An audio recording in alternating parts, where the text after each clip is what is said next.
Ahlan wa sahlan wa marhaba. Hujambo na karibu mwanagenzi au mtazamaji katika kipindi ukipendacho, kipindi cha uhondo wa fasihi, lugha na isimu jamii. Kumbuka fika kwa kipindi ambacho kwacho bila shaka tualetea kila kaski kwa minajili ya kuelimisha ili weze kuyafahamu mambo mengi yanayohusiana na lugha hii tasnia Kiswahili. Basi mtazamaji mwanagenzi, natumai popote pale ulipo ubuheri wa afya wa mangarange ya mvule. Kwangu mie mzima hadidi ja kitai cha mkarara. Nashukuru dayani kwa kunenesha na kunipa siha anuai. Basi bila kupoteza muda, natumai umekwisha jiandaa, umekwisha jitayarisha ipasavyo au vilivyo. Na muda usiokadiria tutakuwa tukiangazia kwa uchambuzi wa lugha. Na katika uchambuzi wa lugha, kumbuka fika kwa hapo jana tuliweza kuangazia nini? Tuliweza kuangazia jinsi ya kujibu maswali kwayo ya ufahamu mtazamaji ambaye sasa hivi yanitazama. Lakini leo hii tunataka tuangazie mambo tu machache yanayohusiana na wakati wa lishe au wakati wa nini? Wakati wa bugia chakula au wakati wa kula mtazamaji ambaye sasa hivi yanitazama. Natumai umekwisha jitayarisha na bila shaka una matini yako pamoja na kalamu yako. Licha ya hayo yote umekwisha keti kitako na kutegea masikio yako ndi bila kuyatia makenta wala nta au nti msikilizaji ambaye sasa hivi yanisikiliza. Natumai umeyatega masikio yako bila kuyatia nti wala makenta. Na sitapoteza muda kwa sababu muda unazidi kuyoyoma mtazamaji.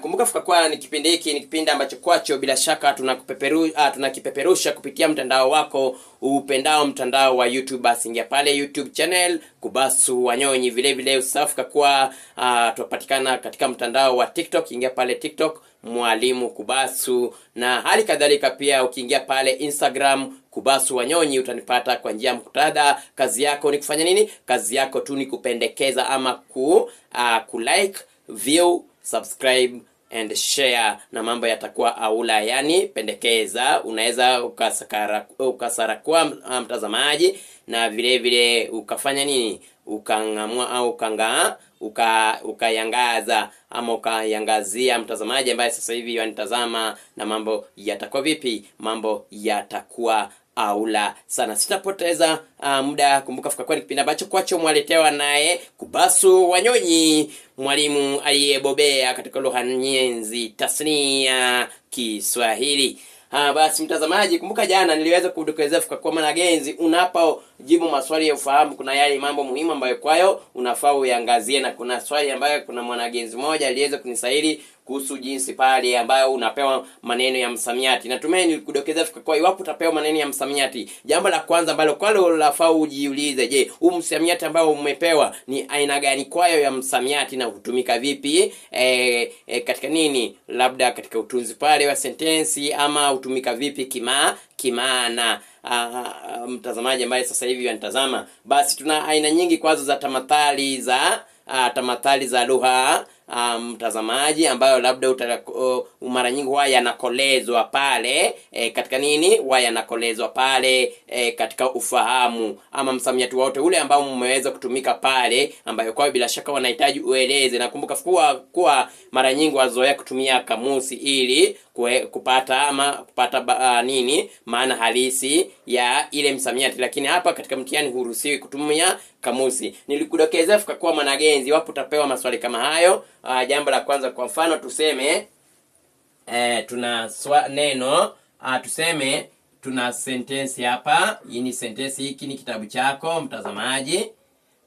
Na katika kitabu chako tuseme kwa mfano sentensi ya kwanza, kuna sentensi ya kwanza nilipokuwa katika kukurukakra za nilipokuwa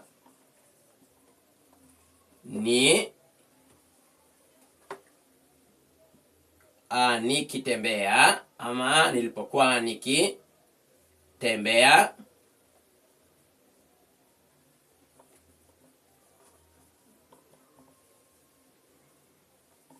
Nilikutana na kafila ya wasafiri ama na wasafiri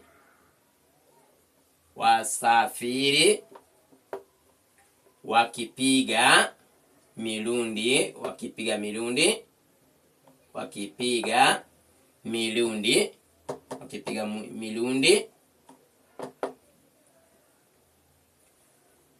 bakbandika ama wakipiga milundi gumoja wakipiga milundi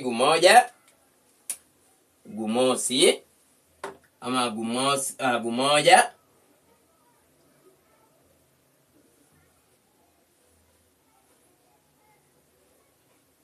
ama wakipiga milundi. Nilikutana na wasafiri wakipiga milundi gumoja gumosi bakbandika bakbandua.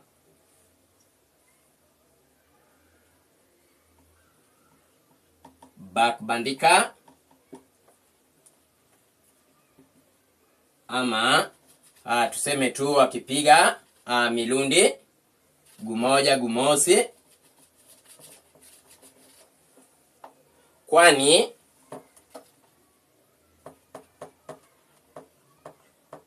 hawakuwa na nauli. Hawakuwa na nauli, mtazamaji.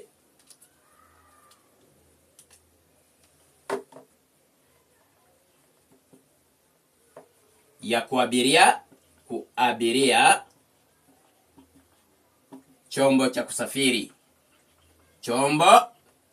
ama chochote cha kusafiri ama cha usafiri.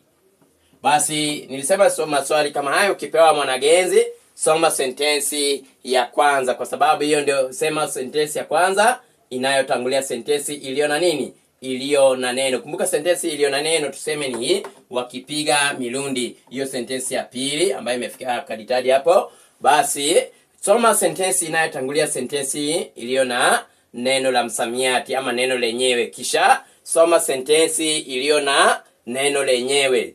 Tafadhali, jambo la kwanza, soma sentensi inayotangulia sentensi iliyo na nini? Iliyo na msamiati. Hii ndio sentensi inayotangulia sentensi hii iliyo na msamiati. Jambo la pili, soma sentensi yenyewe, sentensi iliyobeba msamiati wenyewe, mtazamaji. Alafu tatu, soma sentensi ya mwisho ama sentensi inayofuata sentensi iliyo na nini? Iliyo na neno lenyewe. Hii ni sentensi inayotangulia, hii ni sentensi iliyo na neno, kisha sentensi inayofuata sentensi iliyo na neno ni hili, mtazamaji, ambaye sasa hivi yani tazama, kwa sababu hii ndio sentensi ambayo fikakuwa tuambiwa fikakuwa ndio kwa wa inabeba nguzo muhimu ama wa inabeba nguzo muhimu ama jibu la ule msamiati ambao kwao bila shaka umeulizwa pale uelezee maana halisi. Kwa mfano kiangazi hapa sentensi ya mwisho utapata fikakuwa walikuwa wakipiga milundi. Kwa sababu gani? Kwa sababu hawakuwa na nauli. Basi ukiangazia hii sentensi bila shaka inakuelezea fikakuwa bila shaka wale watu walikuwa wanapiga milundi kwa sababu hawakuwa na nauli ya kuabiri chombo chochote kile cha usafiri. Bila shaka utajua hapo utakuja kubaini fikakuwa kweli kupiga milundi huenda labda ni hali ya kutembea kwa miguu. Kwa sababu gani? Hawakuwa na nauli yoyote ya kuabiri chombo kwacho cha usafiri. Bila shaka ukiangazia hizo sentensi zote utapata jibu kulingana na nini? Na matakwa ya mtahini mtazamaji ambaye sasa hivi yanitazama. Basi hiyo tu nilikuwa najaribu kujibu lile swali ambalo kuna mmoja wapo ambaye aliweza kunisaili swali hilo. Na bila shaka kumbuka fikakuwa leo ilifaa tuangazie kuhusu wakati wa kula. Tunataka tuangazie wakati wa kula. Tunapozungumzia kuhusu wakati wa kula tuna aina nyingi kwazo za nyakati za kula. Nilisema wakati katika matamshi tutatamka hivyo, lakini kwenye uandishi tuandika wakati. Yaani kuna maneno katika lugha nyenzi ya Kiswahili ambayo bila shaka tunaita maneno kinzani, maneno ambayo kuna baadhi ya herufi ambazo kwazo huwezi ukazitamka moja kwa moja kama vile katika somo la king'eng'e